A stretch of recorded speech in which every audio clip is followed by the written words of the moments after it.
राम से बड़ा राम का नाम, ये सुना है हमने, लेकिन ऐसा क्यों कहा जाता है, ये प्रश्न भी मन में जरूर उठता है। आइए इसी प्रश्न के हल तक पहुंचता आज की कहानी का एक प्रेरक कहानी का शीर्ष, राम से बड़ा राम का नाम। कहानी यूं है। श्री राम के दरबार में हनुमान जी महाराज उनकी सेवा में इतने तन्मय हो गए कि गुरु वशिष्ठ के आने का उन्हें आभास ही नहीं रहा। सभी ने उठकर उनका अभिवादन किया, लेकिन हनुमान जी नहीं कर पाए। वशिष्ठ जी ने श्री राम जी से कहा, राम, गुरु का भरे दरबार में अभिवादन ना करना एक अपमान है और इस अपमान की सजा होनी चाहिए। श्री राम जी बोले, गुरुवर आप ही बताइए। गुरु जी बोले, मृत्युदंड। श्री राम ने कहा, स्वीकार है। तब श्री राम जी ने पूछा, गुरुदेव आप ये बताएं, ये अपराध किया किसने है?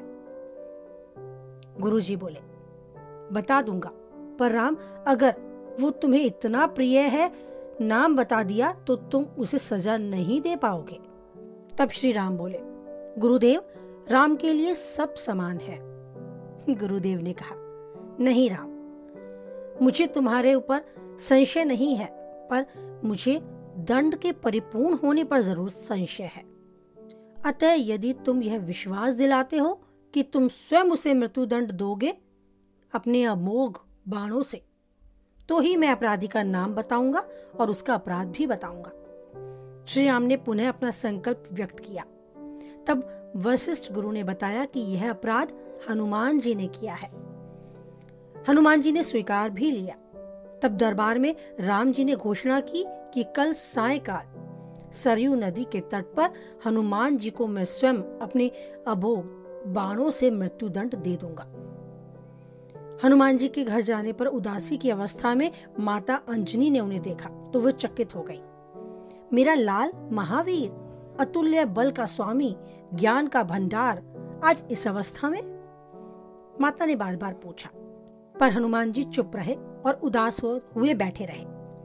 तब माता ने अपने दूध का वास्ता देकर पूछा तो हनुमान जी को बताना ही पड़ा। उन्होंने सारा प्रकरण माँ को सुनाया और बताया, ये सब अनजाने में हुआ है माँ, आप जानती हैं कि हनुमान को संपूर्ण ब्रह्मांड में कोई भी नहीं मार सकता, पर भगवान श्री राम के अबोध बाण से तो कोई भी नहीं बच सकता। तब माता ने कहा, हनुमान, मैंने भगवान शंकर से राम नाम मंत्र प्राप्त किया था और तुम्हें भी जन्म के साथ ही यह नाम घुटी पिलाई। इसके प्रताप से तुमने बचपन में ही सूर्य को फल समझकर मुख में ले लिया था। उस राम नाम के होते तुम्हें कोई भी हरा नहीं सकता, तुम्हारा कोई भी बाल बांका नहीं कर सकता, चाहे वो स्वयं राम ही क्यों ना हो। राम नाम की शक्ति के सामने राम की शक्ति और राम के अबोध शक्ति बाण की शक्ति भी महत्वहीन हो जाएगी।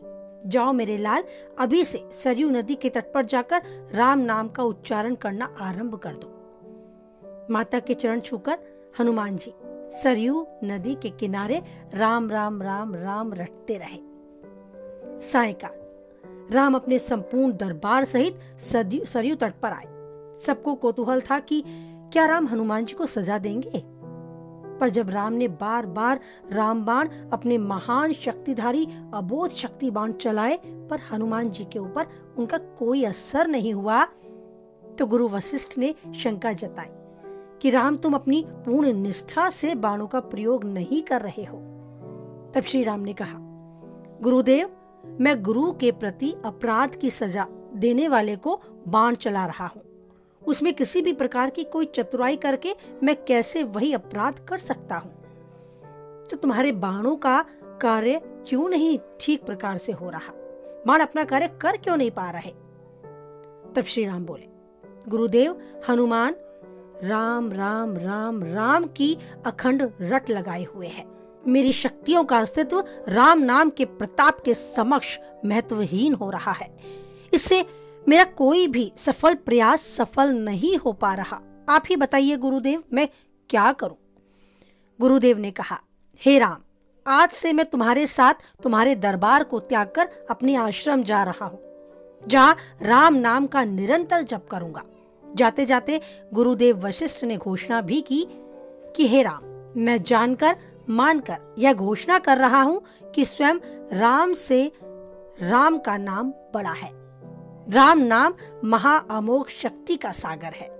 जो कोई जपेगा, लिखेगा, मनन करेगा, उसकी लोक मनोकामना पूर्ति होते हुए भी वो मोक्ष का भागी होगा। मैंने सारे मंत्रों की शक्तियों को राम नाम में समक्ष न्यूनतर कर दिया है। तभी से राम से बड़ा राम का नाम माना जाता है। वो पत्थर भी तैर जाते हैं जिन पर श्री राम का नाम लिखा जाता है। इसीलिए हम सब ने जाना, माना और ग्रहण किया कि राम से बड़ा राम का नाम। राम की मूर्ति सामने हो या ना हो, हमारे मन में राम की छवि जरूर होनी चाहिए। बस उस छवि का स्मरण करें और चिंतन मनन से राम राम राम राम रटते चले, किसी भी अवस्था में, किसी भी समय और किसी भी परिस्थिति में। वही है जो हमारी नैया को पार लगाएगा। आपके जीवन में हमेशा राम का नाम आपके साथ रहे। जो चाहते हैं वो सब आप पाएं और जीवन में यूं ही राम के नाम के साथ नैया पार लगाएं। इसी उम्मीद को मन में धारण कर कि ईश्वर का भरपूर आशीर्वाद हम सबको मिलता रहेगा, मैं अपनी वाणी को विराम देती हूँ। कुछ हद तक आप इस वीडियो से, इस कथा से सहमत रहते हैं, कुछ हद तक ये कथा आपके मन को छू पाती है, तो प्लीज लाइक करके मुझे अपनी सहमति पहुंचाएं। किसी के काम की, हर किसी के काम की ये है, तो जिस तक भी आपके मन के भाव मिलते हैं उस तक इस वीडियो को जरूर शेयर करें। पहली बार चैनल पे हैं और यूं ही बने रहना चाहते हैं, ऐसा कुछ सुनाना चाहते हैं तो चैनल को सब्सक्राइब करें और मुझे यूं ही आगे प्रेरणा देते रहें, कुछ अच्छा करने की और कुछ अच्छा सुनाने की। फिर मिलते हैं नई वीडियो को लेकर। मन में धारण कर ईश्वर का नाम आप बोले हमारे साथ। जय श्री राम।